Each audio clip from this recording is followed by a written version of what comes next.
हिमाचल प्रदेश में जिस तरीके से पिछले कल रात को जो घटना घटी, ऐसा लग रहा है कि जहां हिमाचल प्रदेश देवी देवताओं की देवभूमि के नाम से जाना जाता था, आज अपराधियों का संरक्षण स्थल बनता जा रहा है।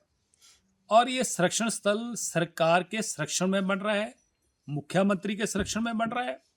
और जिस तरीके से मुख्यमंत्री का बयान आया कि हिमाचल प्रदेश में कमरे मैंने बुक करवाए थे, और एआई समिट जो दिल्ली में हुआ, हिंदुस्तान में सबसे बड़ा एआई समिट था। चाइना में इससे पहले हुआ और उससे बड़ा हिंदुस्तान में ये समिट हुआ।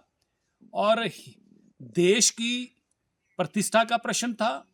और देश की प्रतिष्ठा, देश के प्रधानमंत्री लगातार देश की साख को जो है वो मजबूत कर रहे हैं। दुनिया में ही हिंदुस्तान का नाम बड़े मजबूती के साथ आगे बढ़ रहा है।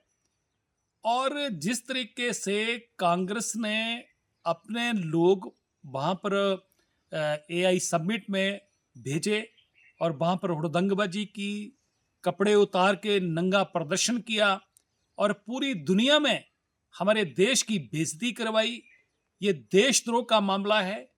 और अगर ये मामला भारतीय जनता पार्टी ने कोई फैसला लिया होता तो लोकतांत्रिक तरीके से कांग्रेस विरोध करती तो लोग उसको स्वीकार करते, परंतु ये तो सरकार का कार्यक्रम था। और पूरी दुनिया के जो डेलीगेट्स थे, कई देशों के प्रमुख थे, कई देशों के प्रधानमंत्री, राष्ट्रपति उस कार्यक्रम में आए हुए थे। और जिस तरीके से हिंदुस्तान की बेइज्जती करने की कांग्रेस ने कोशिश करी, और जो अपराधी लोग थे वो हिमाचल प्रदेश में प्रदेश सरकार के संरक्षण में जो यहाँ पर रुके हुए थे, और दिल्ली की पुलिस आके उनको अरेस्ट करने के लिए आई। अरेस्ट वारंट उनके पास थे। 24 घंटे के अंदर अंदर उनको दिल्ली में जहां एफआईआर दर्ज हुई है वहां पर कोर्ट में उनको पेश करना था। और जिस तरीके से मुख्यमंत्री के इशारे पे हिमाचल प्रदेश की पुलिस का इस्तेमाल किया गया और जिस तरीके से उनको रोका गया और जिस तरीके से यहाँ पर ड्रामेबाजी हुई, ये मुझे लग रहा है कि ये ना तो देश हित में है, ना ये प्रदेश हित में है। क्योंकि अगर कोई व्यक्ति अपराधी है तो कानून अपना काम करेगा। और मुख्यमंत्री ने इनको बचाने की कोशिश करी। अब प्रश्न ये खड़े हो रहे हैं कि मुख्यमंत्री ने माना कि हिमाचल सदन उन्होंने बुक करवाया था, और हिमाचल सदन में भी दिल्ली पुलिस जो है उसने छापेमारी करी और लोगों को वहां से भगाया गया। और कौन व्यक्ति है, किसके इशारे पे ये लोग दिल्ली से लाके, जो कि हिमाचल के नहीं है, बाहर के हैं, इनको जाके रोडू से आगे चिड़गांव में छुपाया गया। और जब अरेस्ट वारंट लेके दिल्ली पुलिस आई तो उनको बचाने के लिए किसके इशारे पे हुआ? दिल्ली से कौन लोग हैं, कांग्रेस के कौन नेता हैं, किनको खुश करने के लिए मुख्यमंत्री ऐसा काम कर रहे हैं? तो इस करके ये सारी के सारे प्रश्न चिन्ह खड़े हो रहे हैं।